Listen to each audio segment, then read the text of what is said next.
चांदनी रातों में जो साया दिखता है वो इश्क नहीं, कोई धोखा लिखता है। जिसे चाहा था दिल से कभी, अब वो ख्वाबों में रोज सजा दिखता है। रात के सन्नाटे में चलती ठंडी हवा पुराने मकान की खिड़कियों को खटखटा रही थी। अयान अपनी डायरी में कुछ लिख रहा था। उसकी आंखों में बेचैनी थी, जैसे कोई अधूरी दास्तान पूरी करने की कोशिश कर रहा हो। मैंने उसे चाहा था मरते दम तक, पर वो आज भी मेरे साथ है। डायरी के पन्नों पर ये लफ्ज उभरते ही खिड़की जोर से खुल गई। हवा के झोंके के साथ वो खुशबू आई जो सिर्फ जीनत के होने पर महसूस होती थी। मगर जीनत तो 5 साल पहले एक खौफनाक हादसे में मर चुकी थी। अयान ने कांपते हाथों से पेन उठाया और एक और शायरी लिखी। जिसे दफन किया था मिट्टी तले, वो कब्र से उठकर गले मिला। इश्क था या कयामत कोई कि मरकर भी वो जिंदा मिला। अचानक कमरे का शीशा धुंधला होने लगा। उस पर एक नाम लिखा उभर आया, जीनत। अयान ने घबरा कर पीछे देखा। उसके ठीक सामने सफेद दुपट्टे में लिपटी जीनत खड़ी थी। उसकी आंखों में वही मोहब्बत, मगर चेहरा डरावना। तुमने वादा किया था अयान। उसकी धीमी गूंजती आवाज कमरे में फैल गई। अयान का दिल तेजी से धड़कने लगा। उसने कांपते होठों से कहा, मैंने तुम्हें खो दिया जीनत, मगर तुम अब क्यों आई हो? जीनत के होठों पर हल्की मुस्कान आई। इश्क में जो छोड़ जाए वो महज इंसान होता है, पर जो मरकर भी लौटे वो सच्चा जानू होता है। अचानक कमरे की लाइटें बुझ गई। अयान के चीखने की आवाज रात के अंधेरे में गुम हो गई और उसकी डायरी का आखिरी पन्ना अपने आप लिख गया। इश्क कभी मरता नहीं, बस साया बन जाता है। इश्क जब साया बन जाए तो अंधेरे में रोशनी नहीं मिलती, जो हाथ पकड़ कर ले जाए उसकी मंजिल कहीं नहीं मिलती। अयान का कमरा। रात गहरी हो चुकी थी। हवा में अजीब सी ठंडक थी जो हड्डियों तक चुभ रही थी। अयान का शरीर लकवाग्रस्त सा पड़ा था। उसकी आंखें खुली थी, मगर वो हिल नहीं पा रहा था। सामने जीनत खड़ी थी, वही रूप, वही मोहब्बत, मगर चेहरा अब और ज्यादा डरावना। उसकी आंखों के चारों ओर गहरे काले घेरे थे और होंठों पर अजीब सी मुस्कान। अयान, मैंने कहा था ना, इश्क में छोड़कर जाने की कोई माफी नहीं होती। अचानक कमरे में जलते हुए दियों की महक भर गई। अयान की नजर उसके टेबल पर पड़ी डायरी पर गई जो अपने आप पलट रही थी। पन्नों पर लिखी इबारतें खुद ब खुद बदलने लगी। इश्क जब हद से बढ़ जाए तो जिस्म की कैद नहीं रहती, रूह मोहब्बत की कसम खाकर लौट आती है। अयान की सांसें तेज हो गई। उसने हिम्मत जुटाकर कांपते हुए कहा, जीनत, मैं तुमसे अब भी प्यार करता हूं, पर मैं इंसान हूं और मैं तुम्हारी साया हूं। जीनत ने बात पूरी की। वो आगे बढ़ी और अयान की आंखों में गहरी नजरों से देखा। उसी पल कमरे की घड़ी तेजी से उल्टी दिशा में घूमने लगी। हवा और तेज हो गई। खिड़की के शीशे टूटकर जमीन पर गिर पड़े और एक छायामयी परछाई दीवार पर नाच उठी। अयान की आंखों के सामने धुंध छा गई और जब उसने दोबारा नजरें उठाई तो वो अपने कमरे में नहीं था। वो एक वीरान मकबरे के अंदर खड़ा था। चारों ओर कब्रें, टूटी फूटी, धूल और मकड़ियों से भरी। दूर एक कब्र पर उसका नाम लिखा था, अयान अख्तर। उसका दिल जोर से धड़क उठा। उसने चीखकर जीनत को पुकारा, लेकिन जवाब में सिर्फ एक शायरी गूंजी, जो इश्क से भागे उसे कब्र बुलाती है, जो वादा करे उसे मौत निभाती है। अब लौट के जाने का रास्ता नहीं, इश्क की आग से कोई बच नहीं पाता है। अचानक पीछे से किसी ने उसका हाथ थाम लिया। वो जीनत थी, अब और भी ज्यादा भयानक। उसकी आंखों से काली धारियां बह रही थी और होंठों से खून टपक रहा था।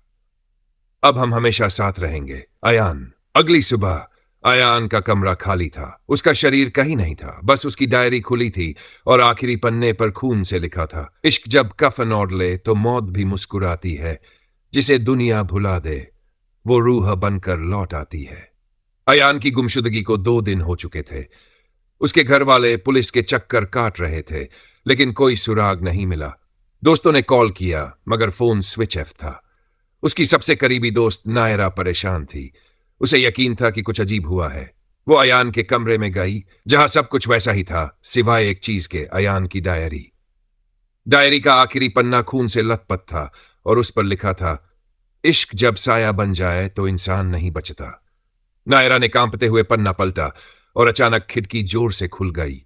हवा में वही खुशबू फैली जो कभी जीनत के होने पर आती थी।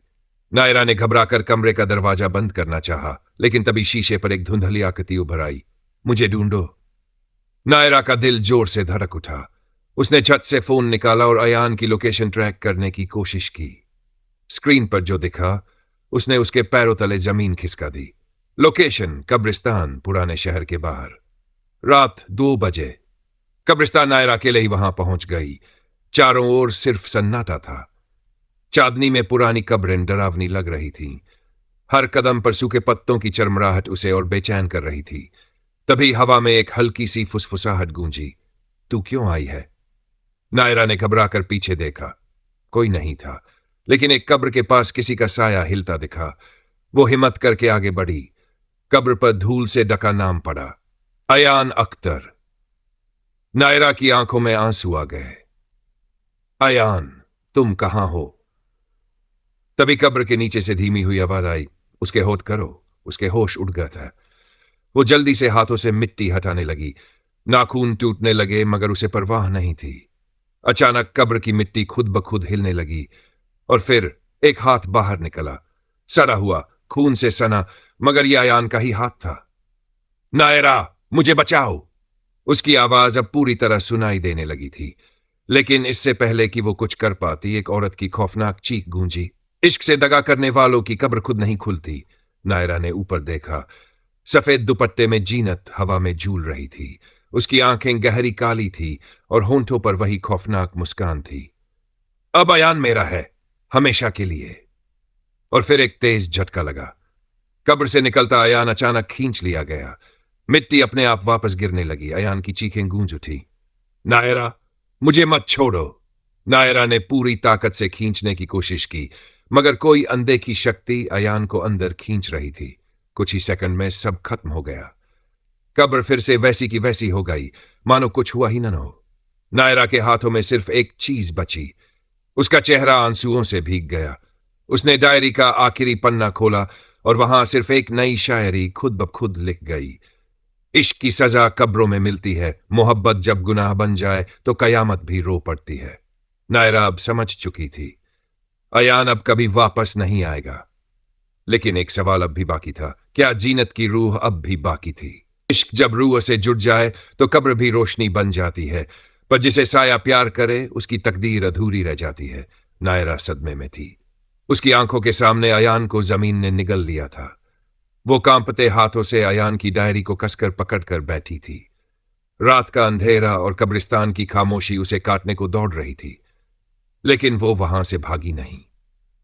मैं तुम्हें ऐसे नहीं छोड़ सकती, अयान। उसकी आवाज दर्द और गुस्से से भरी थी।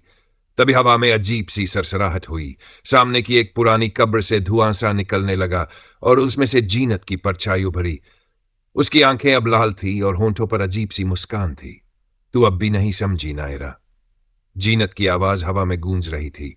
इश्क जब मेरी रूह को मिल जाए तो उसे जिंदा छोड़ने का कोई मतलब नहीं। अयान अब मेरा है और हमेशा रहेगा। नायरा ने हिम्मत जुटाकर कहा, अगर इश्क इतना ही सच्चा था तो उसे दफनाने की जरूरत क्यों पड़ी? जीनत की आंखों में नफरत जल उठी, क्योंकि उसने वादा तोड़ा था। सच का पर्दाफाश। जीनत ने अपनी अधूरी कहानी सुनानी शुरू की। अयान और मैं एक दूसरे से बेइंतहा प्यार करते थे, लेकिन एक दिन उसने किसी और को चुन लिया। नायरा ने चौंक कर देखा। झूठ! अयान मुझसे प्यार नहीं करता था। जीनत की हंसी गूंज उठी। क्या सच में? तो फिर ये डायरी पढ़ो। नायरा ने कांपते हाथों से अयान की डायरी खोली। एक पुराना पन्ना खुला जिस पर लिखा था, मुझे नहीं पता कि मैं जीनत से सच्चा प्यार करता हूं या नायरा से, लेकिन नायरा के बिना मेरी जिंदगी अधूरी लगती है। नायरा के चेहरे का रंग उड़ गया। अयान मुझसे प्यार करता था? जीनत की आंखों में नफरत और जलन की लपटें जलने लगीं। और इसी वजह से मैंने उसे अपने साथ हमेशा के लिए रख लिया। नायरा को अब समझ आ चुका था कि जीनत की रूह सिर्फ मोहब्बत में नहीं, बदले में भी थी। नायरा की आखिरी कोशिश। नायरा ने गहरी सांस ली और आंखें बंद कर ली। अगर अयान की रूह अब भी कहीं थी तो वो उससे जुड़ सकती थी। उसने अयान का नाम पुकारा। एक पल की खामोशी के बाद हवा में एक हल्की सरसराहट हुई। दूर से एक धुंधली परछाई उभरने लगी। अयान! उसका चेहरा मुरझाया हुआ था, लेकिन उसकी आंखों में नायरा के लिए एक आखिरी गुजारिश थी। मुझे आजाद करो। नायरा ने हिम्मत जुटाकर कब्र की मिट्टी को हटाना शुरू किया, लेकिन तभी जीनत जोर से चिल्लाई, अगर तूने ऐसा किया तो तू भी मरेगी। लेकिन नायरा नहीं रुकी। उसने कब्र के पत्थर पर रखी अयान की डायरी से एक पन्ना फाड़ा और अपने खून से लिखा, इश्क जब पिंजरा बन जाए तो उसे तोड़ना ही इबादत होती है। तभी एक तेज झटका हुआ, कब्र के चारों ओर आग की लपटें उठने लगीं। जीनत चीखी, लेकिन इस बार उसकी आवाज कमजोर थी। अचानक अयान की रूह कब्र से बाहर निकली और जीनत की रूह जलने लगी। नहीं! जीनत की चीखें हवा में घुल गई और उसका शरीर राख में बदल गया। नायरा ने कांपते हुए देखा, अयान अब आजाद था। उसकी आंखों में कृतज्ञता थी। शुक्रिया नायरा। उसकी रूह धीरे धीरे रोशनी में बदलने लगी। नायरा की आंखों से आंसू गिर पड़े। तुम हमेशा मेरे दिल में रहोगे अयान। और फिर अयान की रूह हवा में घुल गई, हमेशा के लिए आजाद। अंतिम शायरी। इश्क जब रूह से जुड़ जाए तो उसे बांधना मुमकिन नहीं। जो सच में चाहे उसे मौत भी रोक नहीं सकती, और जो सिर्फ पाना चाहे वो कभी मोहब्बत कर ही नहीं सकता। जब हद से गुजर जाए तो मौत भी छोटी लगती है, पर जिसे कैद करना चाहो वो रूह बनकर लौटती है। नायरा अकेली रह गई थी। कब्रिस्तान में बस ठंडी हवा बह रही थी। जीनत की रूह राख बनकर मिट्टी में मिल चुकी थी और अयान की आत्मा हमेशा के लिए मुक्त हो चुकी थी। लेकिन नायरा की आंखों से आंसू थमने का नाम नहीं ले रहे थे। उसने अयान की डायरी को सीने से लगा लिया और वहां से जाने के लिए मुड़ी, लेकिन तभी पीछे से किसी ने उसका हाथ पकड़ लिया।